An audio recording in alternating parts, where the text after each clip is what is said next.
السلام علیکم عزیز طلباء و طالبات، سر عبدالستار خان اس یوٹیوب چینل میں آپ تمام کا استقبال ہے۔ 8 اردو برج کورس 2023-24 کا برج کورس ہے۔ ڈے 12 12واں دن ہے اردو میڈیم کے لیے۔ چلیے شروعات کرتے ہیں۔ 12واں دن عبارت خوانی، مہارت تصور، پڑھنا لکھنا فہم۔ آؤ معلوم کریں۔ استاد سرپرست کی مدد سے اقتباس کو سمجھنا اور اس پر منحصر پوچھے گئے سوالوں کے جواب دینا اور لکھنا۔ اقتباس یعنی پیراگراف بغور پڑھیے، اس کو سمجھیے، پھر سوال پڑھیے، اس پر غور کیجیے اور اپنے الفاظ میں سوالوں کے جواب لکھیے۔ آؤ اہلیت پیدا کریں۔ یہ بات بھی مشہور ہے کہ حضرت محمد صلی اللہ علیہ وسلم نے حضرت عثمان کی بہت زیادہ مشابہت تھی۔ حضرت عثمان رضی اللہ تعالیٰ نہایت باحیا، صبر کرنے والے، نرم دل اور سخی تھے۔ اپنی سخاوت کی وجہ سے وہ غنی کہلائے۔ وہ صفائی پسند تھے، روزانہ غسل کرتے، صاف ستھرے کپڑے پہنتے اور خوشبو لگاتے تھے۔ اسلام قبول کرنے کے بعد ہر جمعہ ایک غلام آزاد کرنا ان کا شعار بن گیا تھا۔ خود سادہ کھانا کھاتے لیکن مہمانوں کو ہمیشہ لذیذ اور عمدہ کھانا کھلاتے تھے۔ خلیفہ بن جانے کے بعد بھی انہوں نے کبھی خود کو عام مسلمانوں سے بڑھتر اور افضل نہیں سمجھا۔ وہ سب کے ساتھ بیٹھتے، سب کی عزت کرتے، لیکن کسی سے اپنی تکریم کی خواہش نہ کرتے تھے۔ آؤ مشق کریں، سوالوں کے جواب لکھیے۔ پہلا ہے حضرت عثمان رضی اللہ تعالیٰ عنہ غنی کیوں کہلائے؟ اس کا جواب ہے حضرت عثمان رضی اللہ تعالیٰ عنہ اپنی سخاوت کی وجہ سے غنی کہلائے۔ دوسرا ہے حضرت عثمان رضی اللہ تعالیٰ عنہ کا کیا شعار تھا؟ اس کا جواب ہے حضرت عثمان رضی اللہ تعالیٰ عنہ کا ہر جمعہ ایک غلام کو آزاد کرنا شعار تھا۔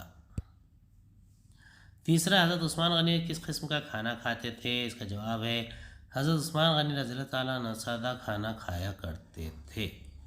چوتھا سوال ہے خلفائے راشدین کے نام لکھیے۔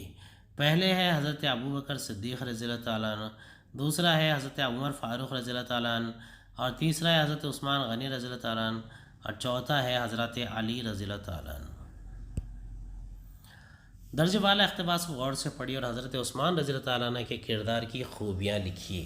اس کا جواب ہے حضرت عثمان رضی اللہ تعالیٰ عنہ عثمان غنی رضی اللہ تعالیٰ عنہ نہایت باحیا، صبر کرنے والے، عبادت گزار اور سخی شخصیت کے مالک تھے۔ آپ نہایت ہی سادہ کھانا کھاتے تھے اور سادگی پسند تھے۔ آؤ تخیلاتی بنے۔ استاد سرپرست کی مدد سے درس کتاب رسالہ میگزین سے ایک اقتباس لکھ کر اپنے بیاض میں اس پر سوالات تیار کیجیے۔ 16ویں صدی میں شیر شاہ سوری نے ہندوستان میں اپنی حکومت قائم کی تو اس کی ترجیحات میں 2500 کلومیٹر طویل سڑک کی تعمیر تھی۔ یہ سڑک کولکاتہ کو کابل سے ملاتی ہے۔ اس کا مقصد سرکاری پیغام رسانی اور تجارت کو مؤثر اور تیز بنانا تھا۔ اس سڑک کے بارے میں روایت ہے کہ اس کا نام جرنیلی سڑک تھا، جو بعد میں انگریزوں کے دور حکومت میں بدل کر GT روڈ یعنی گرینڈ ٹرنک روڈ ہو گیا۔ اس سڑک کا گزر کابل سے ہوتا ہوا پہلے لاہور، پھر دہلی سے ہو کر بالآخر کولکاتہ جا کر ختم ہوتا ہے۔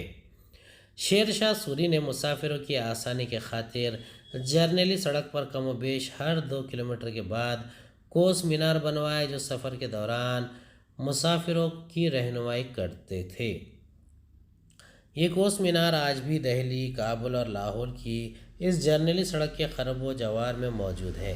شیر شاہ سوری کی موت کے بعد مغل حکمرانوں نے بھی اس سڑک کی اہمیت کو نظر انداز نہیں کیا۔